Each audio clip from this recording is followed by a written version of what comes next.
The time has finally come to unleash the forbidden spell of Zaharas upon our enemies!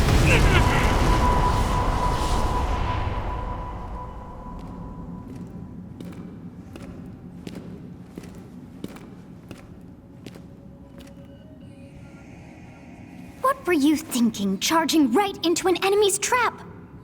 As you and I are one, I too am trapped within this void. In time, our hearts and minds will cease to be. Are you prepared to die? I thought as much. I also do not wish to die. And yet... there is no other choice. You must join Smash. Huh? Join Smash Brothers already! What in the world are you waiting for?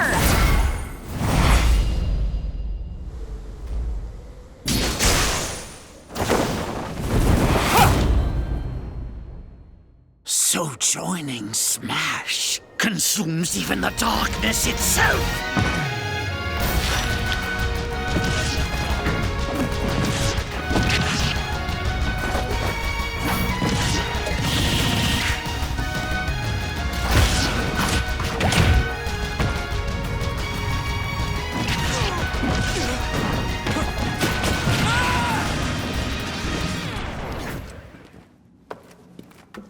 So you return, and sooner than expected.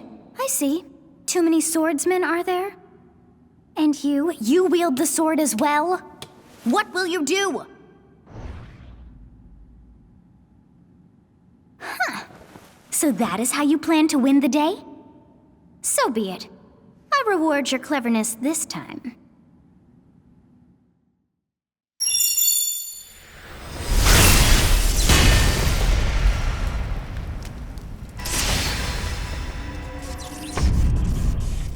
How is this?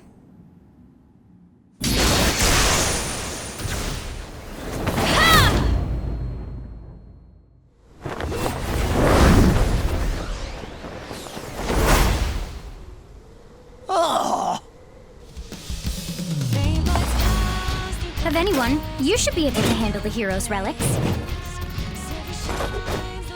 With Arid Fire, strike with superior reach. Use Amir's overwhelming power. Unleash the blinding speed of Failnaught. Along with the Sword of the Creator, each weapon matches a direction.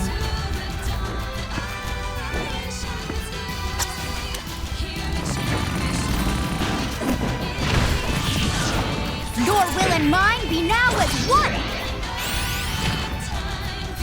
To you, both sides of time are revealed! Through Smash, show the world!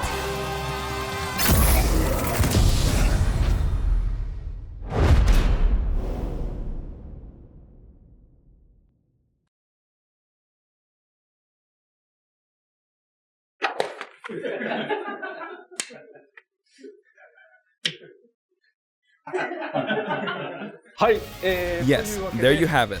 Byleth from Fire Emblem Three Houses is joining the battle.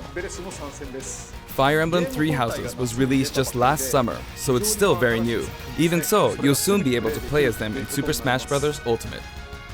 This release is planned for January 28th. You'll have instant access if you have the Super Smash Bros. Ultimate Fighters Pass, and it will also be available for purchase individually.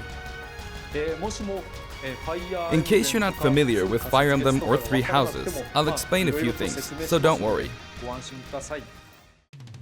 First off, what is Fire Emblem?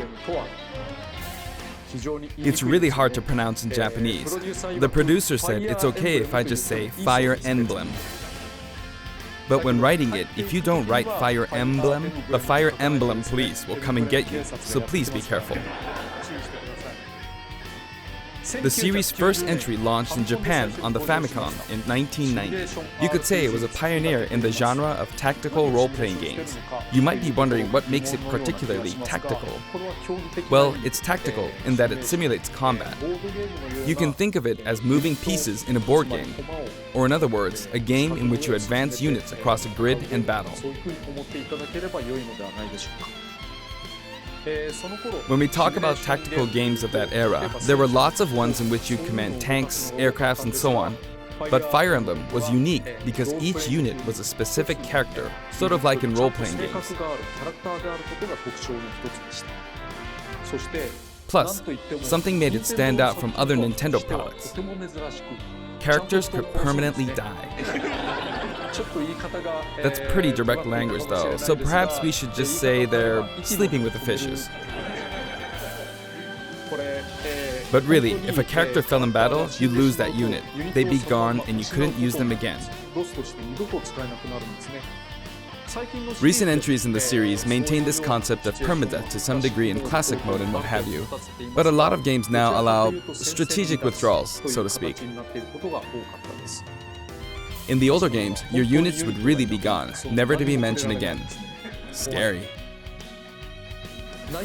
The game's stories are told like chronicles of war, with increasingly distinct characters and engrossing scenarios. Several characters also appear in the Super Smash Bros. Series, and 6 of the 7 can use a counterattack. It's their down special. There's actually a reason for this. When I was considering how to incorporate Fire Emblem Fighters into Super Smash Bros. Melee, I thought it might be interesting to reflect the turn-based nature of the original game. First comes your opponent's turn. They attack and you counter. Next comes your turn.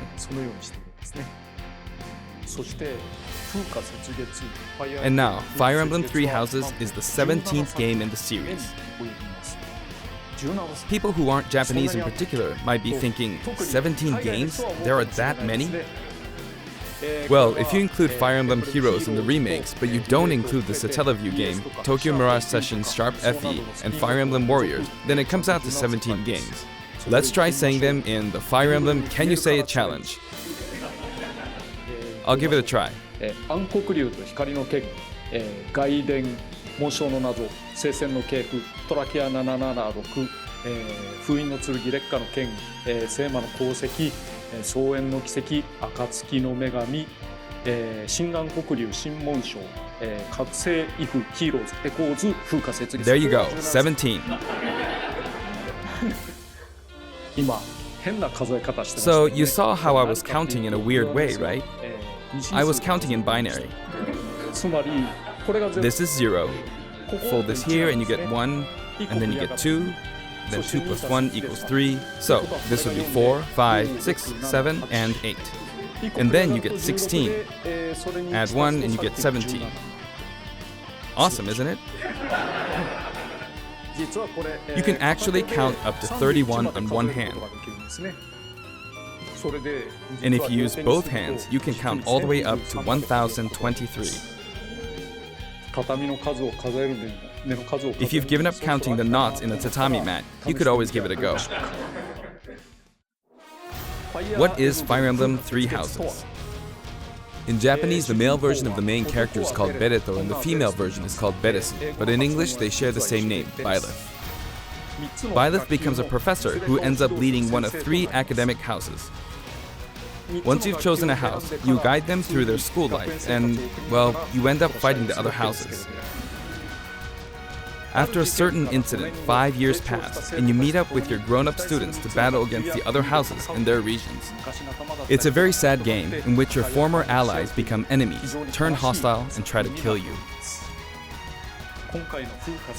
To understand the concept of Fire Emblem Three Houses, I played an early version of the game before its release. I've done the same thing before, with The Legend of Zelda Breath of the Wild, for example. Because I couldn't wait until launch to experience it, or we'd have never made it in time. For that title, I borrowed an early version of the game for 2 days, ran around all the areas, saw the ending, and realized for the first time, I guess we can't really have Breath of the Wild's Princess Zelda as a fighter. I did the same this time, but with there being 3 houses and multiple endings, it was really hard to get a feel for it. And of course, there weren't any walkthroughs I could reference.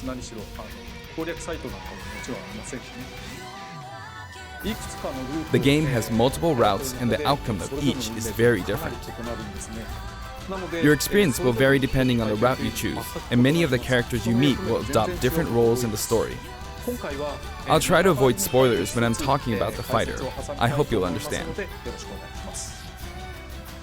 Before my demonstration, I should point out that when I did the Terry Bogard showcase video, I mentioned that it was recorded a month in advance. But this time, we have to account for the holidays and such, so we're filming 2 months in advance of this video's release. Right now, it's actually November.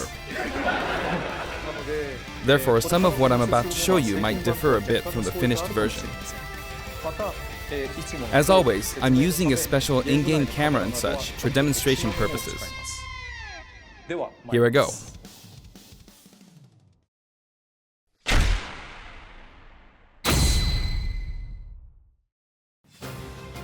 So, this is our new fighter, Byleth. Sadly, they're lacking in mobility. It's maybe a bit better than Robin's, but that's about all you can say for them. Throws are not their strong point either. Their grab lacks range. But actually, you could say that they're distance demon. The hero's relic they use changes depending on the direction you input with the stick. Each of the hero's relics is a weapon that appears in Fire Emblem 3 Houses. They look like bones, and there's a reason for that.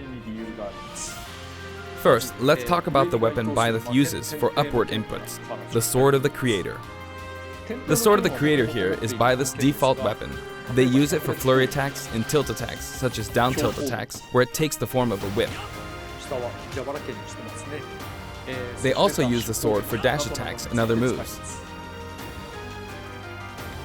For their up smash attack, they'll whip the sword upward to launch enemies in the air. For their up air attack, they'll wave the whip sword overhead. The hit detection for this attack lasts for a relatively long time. The up special move is really something. The sword extends like this, allowing you to do things like this. It was pretty terrifying how I knocked him into the air with that attack. And in addition, you can do awful things like this. That said, you'll launch opponents upward until their damage reaches a certain percentage.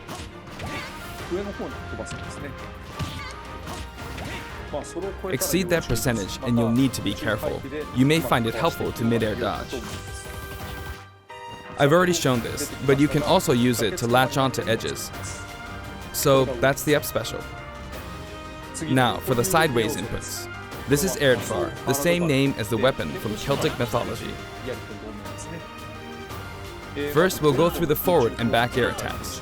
As you can see, they have a long reach. Like so.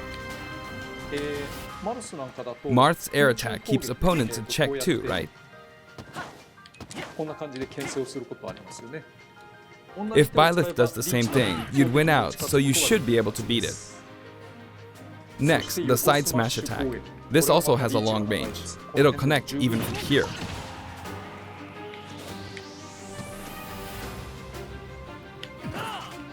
Also, if you add an upward tilt, it will be stronger. And if you've knocked an opponent down, the side attack won't hit unless you add a downward tilt to aim for them. By the way, the tip of the lance is more powerful. The shaft part is weaker, so it's not suited to close combat. It won't deal much damage, and it won't launch opponents far. That's why, as a rule, you want to hit with the blade part aimed upward.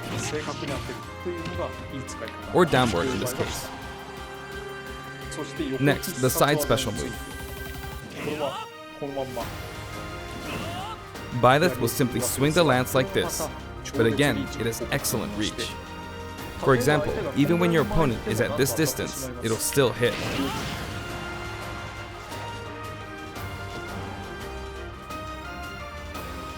Actually, you can do a smash attack to charge forward a little, like this.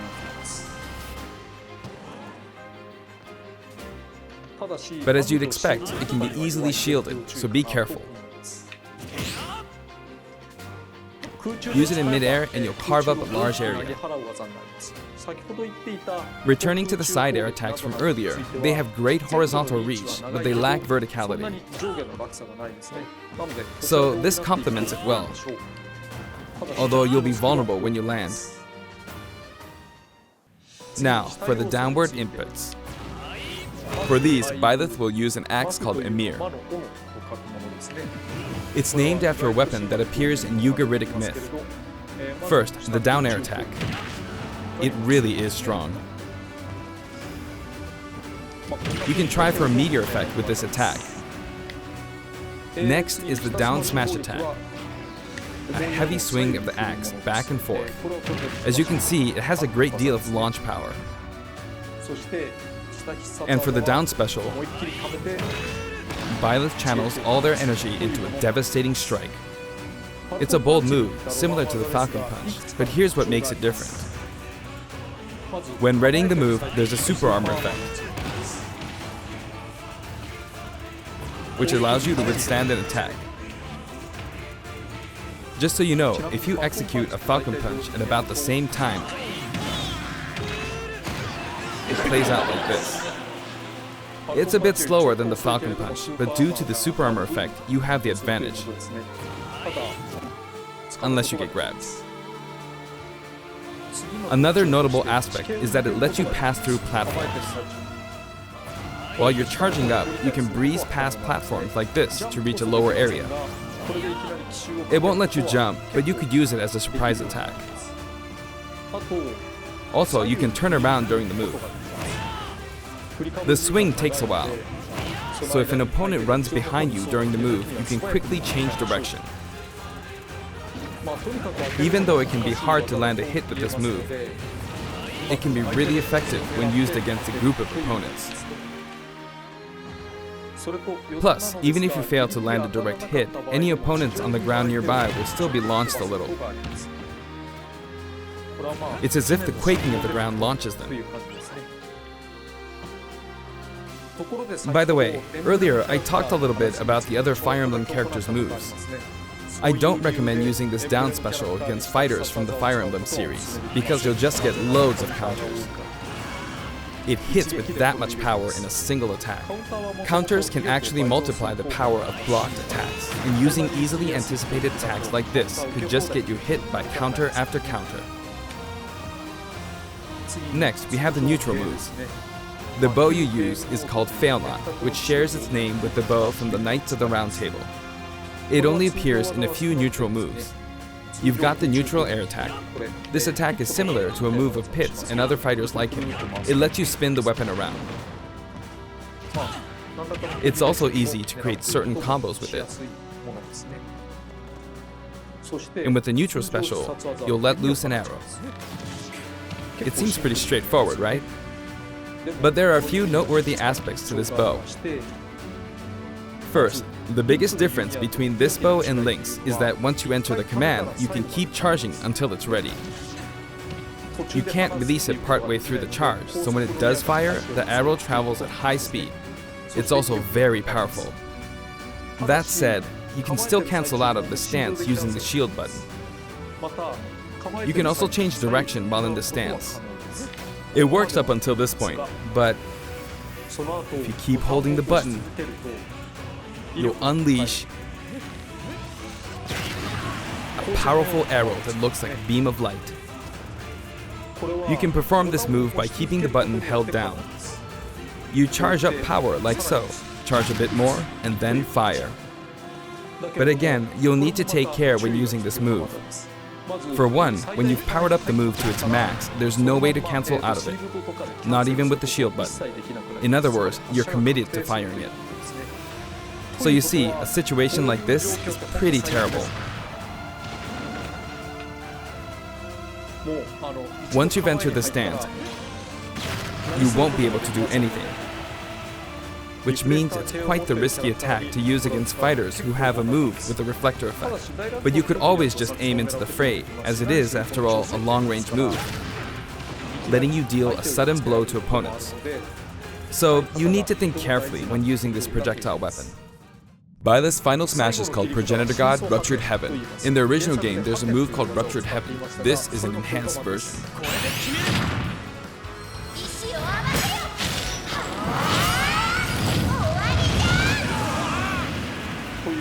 As you can see, you team up with the mysterious Sothis and launch an attack together.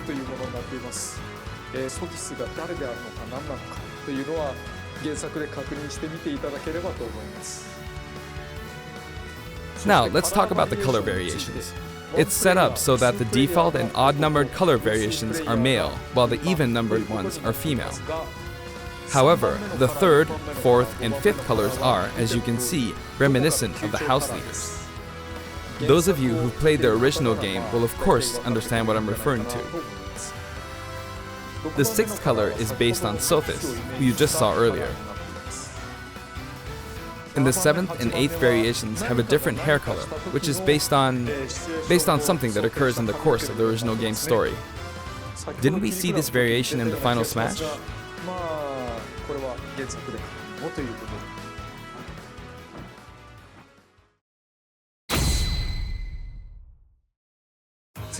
Next, I'll introduce the stage. For this one, we of course tried to recreate the place where you spend most of the game, Garreg Mach Monastery. This is how Garreg Mach Monastery is laid out in the original game. From these, we chose to have it cycle through the marketplace, reception hall, bridge, and cathedral all in one stage. It's the type of stage that rotates through different areas, such as these four. Let me introduce each of the guests that appear in these four areas. The first area is the marketplace. I think this is where a lot of people come to do their shopping. The guests that appear here are students of the Blue Lion's house, Dimitri, Dedu, and Ingrid. Not Dimitri, Dudu, or Ingrid. Their names are a bit difficult to say. They're largely from the Holy Kingdom of Faerghus. Since it's a kingdom, that means they have a monarchy. For that reason, I guess you could say Dimitri's the future king. He had quite a difficult life and may or may not end up with just one eye. He's an unfortunate one, that one. There are vendors on either side. In the original game, these are important booths where you buy all sorts of things, but here you can break them, you see. If you do break them, the stage will expand to the left and right. I wonder where people will buy their supplies now. And in the background, you can see the gatekeeper. You often pass through this area in Fire Emblem 3 houses, and you end up talking to him a lot. Moving through these areas is possible thanks to this mysterious platform. Just when it seems like you've come to a stop, you'll come crashing back down. You've broken through the ceiling and slammed into the building. And the guests in the reception hall are Edelgard, Dorothea, and Petra of the Black Eagles. Take note, it's not spelled Edelgard. They're from the Adressian Empire. And as such, they embrace their military might. Edelgard is one of the characters who is central to the conflict. Depending on the path you take, she'll go through some terrible ordeals. You'll notice there are prominent chandeliers above the stage. It's possible to knock them down. However, Byleth can't actually reach it, even though it's their stage. You can reach it with other fighters, though. So, it's nice if you can work your way up there by getting lucky and being launched up, or perhaps by using another fighter as a stepping stone. There we go, I made it. And you can knock it down. Also, you can break this table. Like so. Just like the sign that reads Furin Kazan in the Suzaku Castle stage, it can break if you launch the opponent into it at close range. Next up, the bridge. The camera rotates 90 degrees, creating this long area. It's very wide indeed. 結構横幅も広いんですよ。 It's similar to the Bridge of Elden stage. ゲストはヒルシュ The guests are from the Golden Deer, Claude, Hilda, and Lawrence. これはレスター They belong to the Leicester 人 Alliance. 々ですね。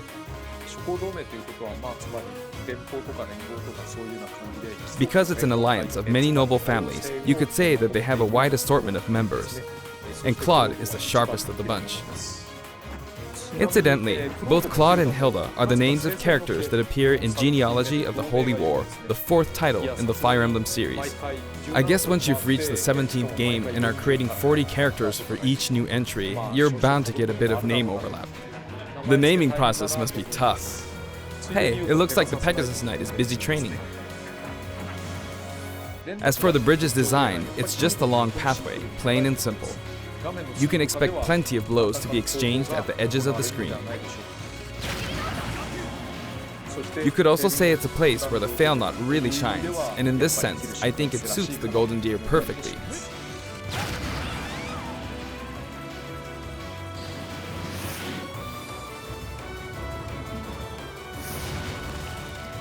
The last area is the cathedral, only with some platforms you can pass through. The guests appearing in the cathedral are Sedith, Flayn, and Rhea. There's Sedith, who appears to have an extremely strong bond with his sister, Flayn. She seems to be under the protection of him and Rhea, who you can see fighting during the opening of Fire Emblem Three Houses. All three have character quirks related to their true identities. I feel that Flayn might be saying shush at this point, so I'll leave it at that. This is a simple area of the stage. All it has are these platforms. Being the last area, it may be a place where some intense battles will be waged. It'll cycle through each location in about 2.5 minutes.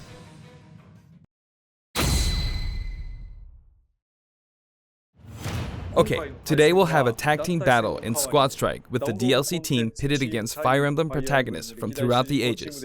That'll give us precisely 5 players per side. Alright, here we go, Joker. Joker! And Hero!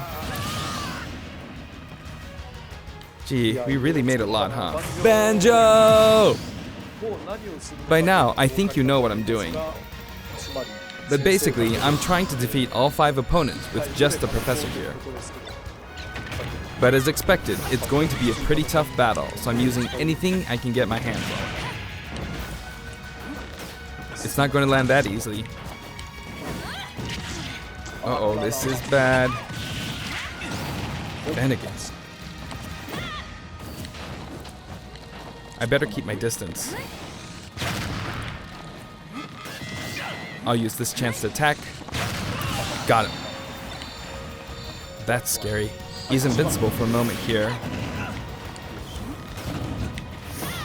Lots of explosives. Ouch.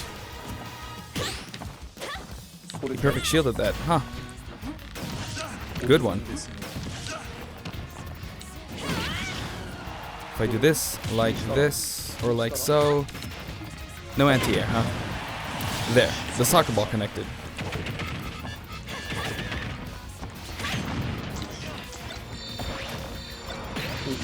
Good, there's Mom. You're in a good spot, Mom. Ah, I shouldn't have taken that. Gardevoir. Well, I guess no one uses projectiles. At this point, it doesn't matter if Gardevoir's there or not.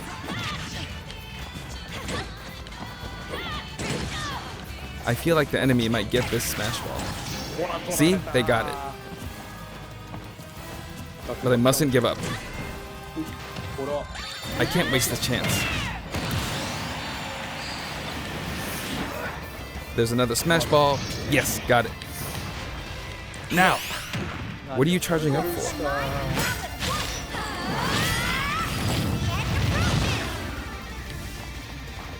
There's still more. Whack! Go on, you can take the hammer, but it's mine. Although I'm scared I might get hit with a counter in this state. I hit him! I was trying to fight using Byleth's abilities alone, but what matters is that I won. Good game. It can be fun to play like this, especially in tag team, so I think it's a good idea to try imposing different types of challenges on yourself. The end.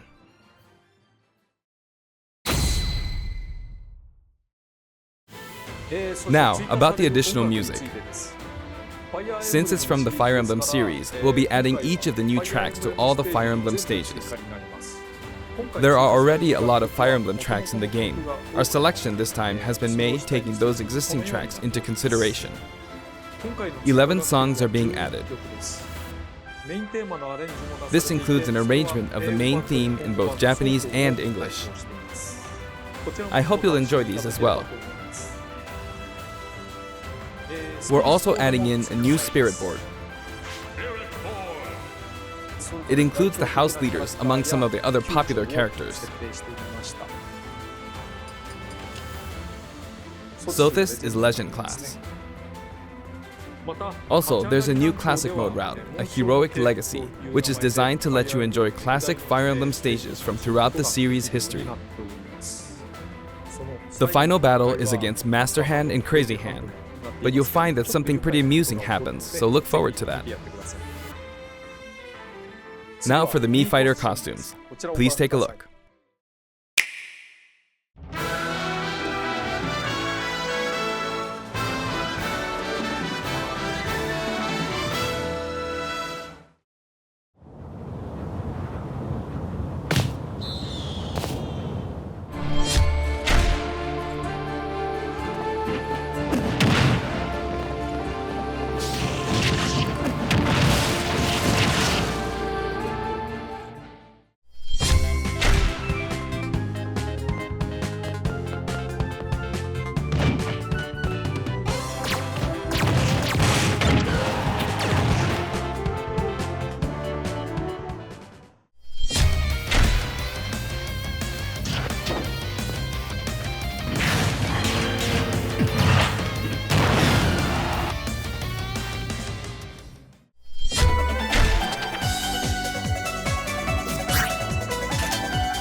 This time, we're releasing a Cuphead costume.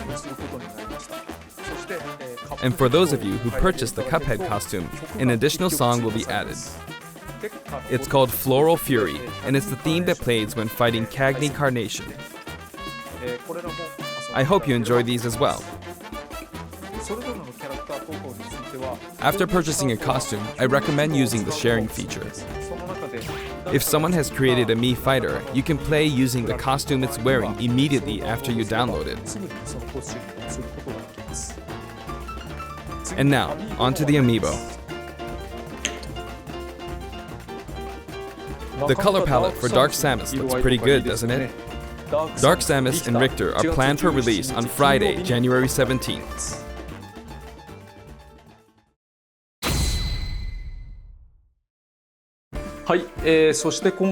And now, with the addition of Byleth, the Fighter's Pass is finally complete. The lineup was Joker, Hero, Banjo and Kazooie, Terry Bogard, and Byleth. From more than 70 fighters, only 5 have been added. But I must say, this game has always been an exceptional experience. And since the roster was already so large to begin with, right from the start, we intended to make the most out of the new gameplay mechanics and so on. There really were a lot of new mechanics, weren't there? When we add a new fighter, we don't simply make their attacks or their movements a little different. Instead, we try to offer you a whole new style of play.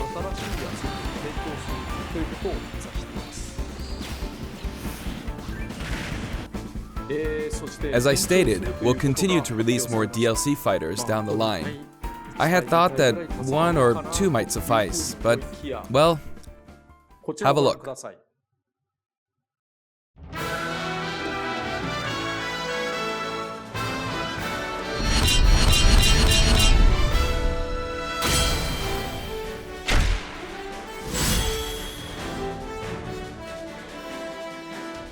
Looks like there will be one more fighter than last time. For this reason, we will be releasing the Super Smash Bros. Ultimate Fighters Pass Volume 2. It will be available for pre-purchase on the date shown, so please keep an eye out. And now that it's official, we intend to move ahead with development. Of course, like last time, the contents will remain unknown for now, and I'm personally very sorry that we have to release Fighters Pass Volume 2 when the details have yet to be revealed. Like last time, I'd be very grateful if, despite that, you would understand why and purchase it. Furthermore, the new additions have already been decided. Even if I receive many requests regarding potential candidates on Twitter, I'm afraid it would be very hard to consider them. But I still hope you'll look forward to it. We're also including a bonus with Fighters Pass Volume 2. Last time, it was a Rex costume, but this time, here's what we have.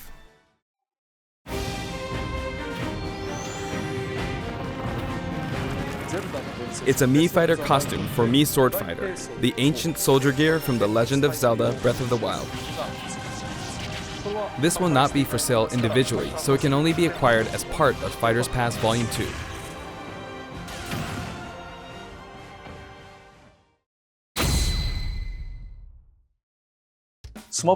It's been reported that Super Smash Bros. Ultimate is the highest-selling fighting game in the world. Personally, I don't know if it counts as simply a fighting game, but I guess it's seen as a fighting game around the world. Seems like Street Fighter II was in the lead for a while, but now Super Smash Bros. Ultimate has surpassed it in total sales. However, I'm not sure if this is accurate. There were 5 versions of Street Fighter II, or 6 to 7 if we really want to get into the weeds. Plus, there's the arcade versions and the 25 ports to other systems, so I don't know if that's been accounted for. Also, I don't know if that really qualifies as one game. It's up for discussion. So, who knows? But when it comes to a single piece of software, it seems like Super Smash Bros. Ultimate is number 1. Although, I still don't know if it can really be called just a fighting game. I feel like it's become more than a fighting game, some sort of celebration of gaming or something else entirely. Also, I feel a deep attachment to the 5 DLC fighters.